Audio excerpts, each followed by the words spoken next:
Welcome back to my channel. अभी हमने last की वीडियोस में चैप्टर नंबर 4 कवर किया था, structure of an atom. I hope आपको समझ में आया होगा। आपने उसके साथ ज़्यादा क्वेश्चन आप जैसे ही प्रैक्टिस करेंगे आपको समझ में आ जाएगा। मैं आपको ज़्यादा लेंदी टॉपिक नहीं खींचती हूँ। एक्चुअली में होता क्या है, हम सारी चीज़ें खुद से पढ़ लेते हैं, लेकिन एक चैप्टर की ब्रीफिंग चाहिए होती है हमें, ताकि वो पढ़ने में हमें समझ आए। एकदम से बुक खोलते हैं तो वो वर्ड देख के हार्ड लगता है, ठीक है। और जितना ज़्यादा हम स्क्रीन को छोड़ के जो सेल्फ स्टडी करते हैं वो ज़्यादा बेटर रहती है। तो मैं आपको चैप्टर्स के बेसिक वो क्या बोलना चाह रहा है वो मैं आपको सारा डिटेल में बताऊंगी। इससे आपकी 70% प्रिपरेशन हो जाएगी इसमें, और बाकी आप जैसे रीड करेंगे, जैसे आप क्वेश्चन सॉल्व करेंगे, रेस्ट ऑफ दी 30% आपकी उससे सॉल्व होती है। मैं आपको ऐसे लेके चलती हूँ चैप्टर के अंदर, ताकि आपको ईजी पड़े उसको समझने में कि एक्चुअली वो चैप्टर क्या बात कर रहा है, what it is actually about. तो अभी हम डिस्कस करेंगे हमारा 5th chapter of science, class 9th। वो है the fundamental unit of life. यहाँ पे आएगा हमारा the fundamental unit of life, मतलब कि ये सेल, ठीक है। यहाँ पे सेल भी था, ठीक है। Fundamental unit of life, important unit या फंडा बेसिक यूनिट ऑफ लाइफ बोलते हैं सेल को। आप लोगों को थोड़ा पढ़ने में इजी जाएगा। मैं आपको पहले से ब्रीफ दे के पढ़ाती हूँ कि सेल के बारे में पढ़ना क्या है। आप लोगों को थोड़ा तो समझ में आ जाएगा, क्योंकि we are now studying about biology. Biology में बेसिक है कि ये हमारे बॉडी के पार्ट से ही डिस्कस करेगा कि कैसे हमारी बॉडी पूरी कंस्ट्रक्ट हुई है, कैसे जो ह्यूमन स्ट्रक्चर रहता है ना वो पूरा कंस्ट्रक्ट कैसे होता है, उसकी जो भी वर्किंग्स रहती है वो कैसे परफॉर्म होती है, वो बताएगा हम इस चैप्टर में बायो में। तो बेसिक से स्टार्ट करते हैं कि बॉडी का फॉर्मेशन कैसे होता है, इसके डिफरेंट सिस्टम का फॉर्मेशन कैसे होता है, इसलिए हम पहले सेल के बारे में पढ़ेंगे। ओके, तो नेक्स्ट बढ़ते हैं। अब जैसे कि मुझे पता है कि हमारी बॉडी में बहुत सारे सिस्टम्स होते हैं ना, जैसे कि रेस्पिरेटरी सिस्टम, डाइजेस्टिव सिस्टम, बहुत सारे सिस्टम होते हैं। उसके पूरी एक वर्किंग्स रहती है, ठीक है। अब ये कैसे स्टार्ट कैसे होता है ये वर्किंग, सेल क्यों बेसिक स्ट्रक्चर। देखो पहले क्या होता है, सेल बनता है, ठीक है। अब सेल बनाता है टिश्यू, ठीक है। और टिश्यू मतलब कलेक्शन ऑफ सेल को हम लोग क्या बोलते हैं, टिश्यू बोलते हैं। अब वो टिश्यू मिल के बनाते हैं हमारे ऑर्गन्स, ठीक है। जैसे कि हमारे स्टमक हो गए, हमारे किडनी हो गई, ये ऑर्गन्स बनाते हैं। और वो ऑर्गन्स मिल के बनाते हैं क्या, हमारा ऑर्गन सिस्टम। मतलब बहुत सारे ऑर्गन्स मिल के हमारा, जैसे डाइजेस्टिव का में बहुत सारे ऑर्गन रहते हैं, और वो सब मिल के हमारा ऑर्गन सिस्टम बनाते हैं। और ऑर्गन सिस्टम हमारे बेसिक जो भी बॉडी का फंक्शन रहता है वो परफॉर्म करते हैं। इसीलिए सेल को फंडामेंटल यूनिट ऑफ लाइफ बोलते हैं, क्योंकि लाइफ के लिए बहुत ही बेसिक यूनिट ऑफ है, जो हेल्प करता है पूरे कंस्ट्रक्शन ऑफ बॉडी को। क्योंकि सेल से ही टिश्यू बनते हैं, और टिश्यू जो है वो ऑर्गन्स को फॉर्म करते हैं, और ऑर्गन सिस्टम। और अगर ये ऑर्गन्स होते हैं जैसे कि हार्ट वाट, ये सब ऑर्गन्स है ना, ये नहीं होते तो हमारी बॉडी वर्कआउट कर पाती क्या, नहीं ना। तो इसीलिए हम लोग पहले स्टार्ट करते हैं सेल से। अब देखो, अब पढ़ते हैं, थोड़ा बेसिक जानते हैं इसके बारे में। All organism including plants and animals are composed of cell. क्योंकि ये बेसिक फंडामेंटल और यूनिट ऑफ लाइफ है, तो चाहे वो लिविंग हो, प्लांट्स और एनिमल्स, जितने भी लिविंग ऑर्गेनिज्म हैं, प्लांट्स एंड एनिमल्स, वो किससे बने रहते हैं, सेल में रहते हैं, composed of cell. Each and every cell arises from pre existing cell. ये हम लोग आगे पढ़ेंगे कि सेल का फॉर्मेशन कैसे होता है। बस आपको ये याद रखना है कि प्लांट्स और एनिमल्स के कंपोजिशन में हमारा जो सबसे ज़्यादा काम आता है वो क्या होता है, हमारा सेल होता है, जो बेसिक रहता है। This cell become specialised to perform different specialised function. अब ये धीरे धीरे, जैसे कि मैंने बताया कि ये सेल फंक्शन परफॉर्म करता है, कैसे, ऑर्गन सिस्टम से। ऑर्गन सिस्टम भी तो बहुत सारे फंक्शन परफॉर्म करते हैं ना, तो ये सेल मिलके फंक्शन परफॉर्म करता है, डिफरेंट फंक्शंस, ठीक है। Cell is the basic fundamental structure and fundamental unit of life, इसीलिए इसको बोलते हैं द बेसिक स्ट्रक्चर या फंडामेंटल ऑर्गेनिज्म, जो कि बाकी स्ट्रक्चर जो भी वर्किंग्स होती है हमारी बॉडी की, उसमें वो हेल्प करता है, ठीक है। तो ये था इंट्रोडक्शन सेल का, कि सेल होता क्या है एक्चुअली, वो कैसे वर्क करता है। तो सेल का मैंने आपको हायरार्की बता दिया, उससे आपको समझ में आ गया होगा कि कैसे सेल किस में रहता है, और उसका कैसे वो हमारे बॉडी को या जितने भी फंक्शन रहते हैं उसको परफॉर्म करने के लिए हेल्प करता है। अब आगे बढ़ते हैं बेसिक। अब हमें तो ये पता है कि सेल क्या है। अब डिस्कवरी ऑफ सेल के बारे में पढ़ें। जो फर्स्ट डिस्कवरी ऑफ सेल किसने की थी, रॉबर्ट हुक ने की थी 1665 में। इसने क्या किया था, एक कॉर्क लिया था, ये ट्री की एक शील्ड होती है, एक स्लाइस ऑफ, ये बोलते हैं ट्री की जैसी रहती है, ट्री से जो निकलती है उसको बोलते हैं हम लोग कॉर्क। उसने उसको एग्जामाइन किया था तो उसे वेब लाइक स्ट्रक्चर मिला था, जैसे हनी बी का होता है ना, वैसे ही ऐसा बॉक्स लाइक बना था। तो उसने इस बॉक्स जैसे स्ट्रक्चर को बोला था कि सेल, ठीक है। उसने क्या किया था, उसने लेकिन डेड सेल बोला था, ठीक है। वो लिविंग नहीं था, डेड सेल उन्होंने बताया था। और उसने बताया था कि ये किसी भी बॉडी को स्ट्रक्चर देती है, मतलब फॉर्म करती है ये बहुत सारे सेल्स मिलके, ठीक है। तो Robert Hooke examined a thin slice of cork under the primitive microscope. किसने किया था, primitive microscope. He observe that the cork consist of small boxes. मैंने आपको बताया ना वो कॉर्क में क्या होता है, small boxes like structure resembling honeycomb, honeycomb में जैसे रहता है वैसे ही कॉल्ड दीज बॉक्सेस। और उस बॉक्सेस को उसने क्या बोला, this the substance called cork comes from the bark of the tree. उस बॉक्सेस को उसने क्या बोला, they called this boxes cells, उस बॉक्सेस को सेल। और ये कॉर्क कहाँ से आता है, bark of the tree. Cell, Latin में सेल को क्या बोलते हैं, लिटिल रूम बोलते हैं। In Latin, L for Latin, और लिटिल रूम बोलते हैं लैटिन सेल को लैटिन में, ठीक है, लिटिल रूम। और ये जो सेल रहते हैं ये इतने छोटे हैं कि that you can not see them in with naked eyes. आप उसको माइक्रोस्कोपिक आइज से ही देख सकते हैं, नेकेड आइज से हम सेल्स को नहीं देख सकते। देखो कॉर्क ये ऐसा था जो tree bark of a tree से निकलता है। और इस जो छोटे छोटे बॉक्सेस थे, इन बॉक्सेस को उसने बोला क्या, उसने सेल का नाम दिया। अब आगे बढ़ते हैं। Basic characteristics of cell are as follows.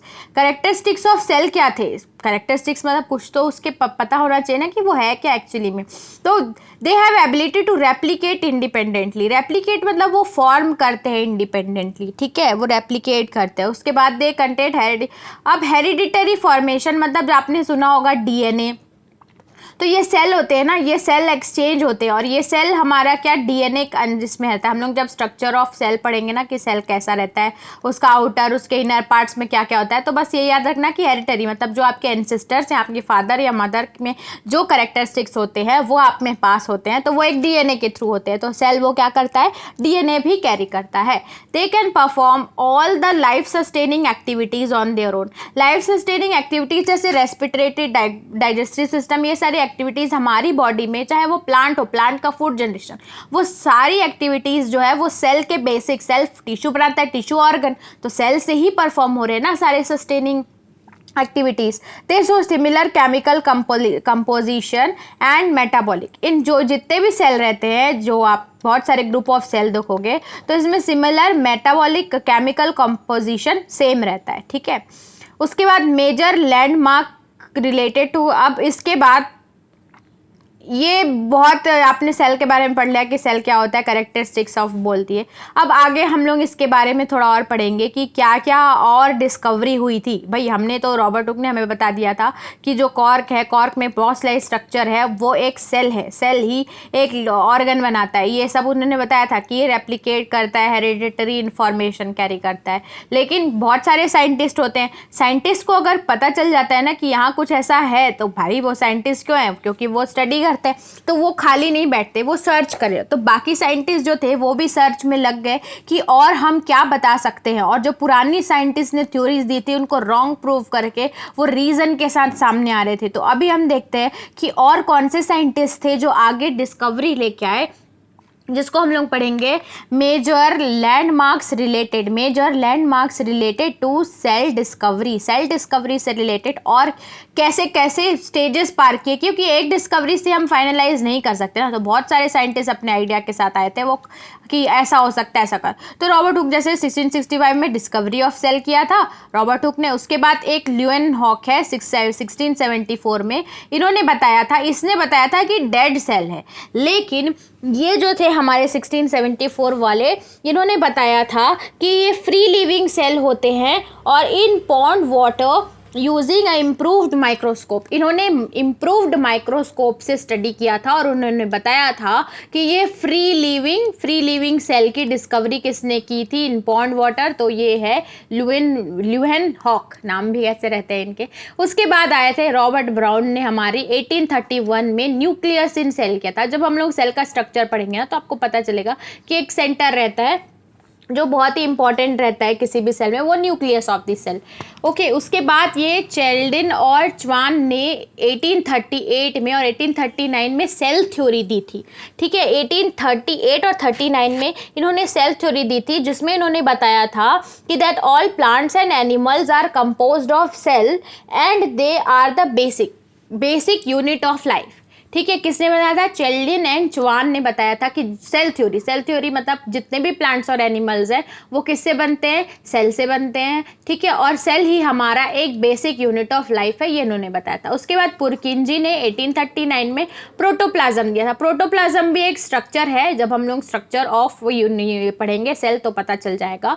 उसके बाद विर्चाउ ने 1855 में एक्सपैंडेड ऑल सेल, जो सेल थ्योरी इन्होंने दी थी उसको और एक्सपैंड करके बोला था कि cell arises from pre existing cell. इन्होंने बताया था कि जो सेल है वो कोई अलग फॉर्मेशन नहीं, अलग प्रोसेस नहीं होता उनके बनने का तो ये रहता है कि वो जो सेल रहते हैं वही आपस में और सेल्स क्रिएट करते हैं। ये किसने बताया था? इस विर्चाउ ने 1855 में।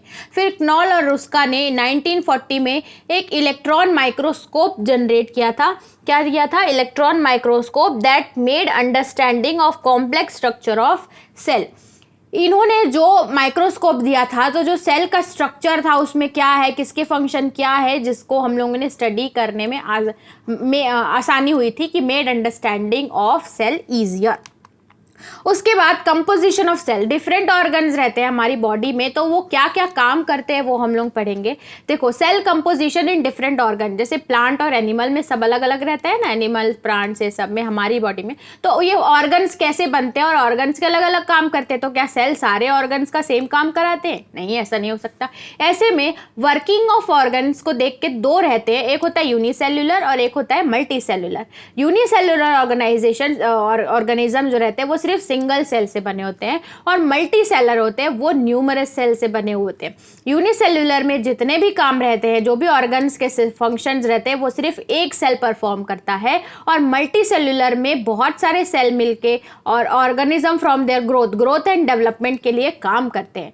दे are usually reproduce binary fusion method से ये बनते हैं, और ये सेक्सुअल मोड से बनते हैं।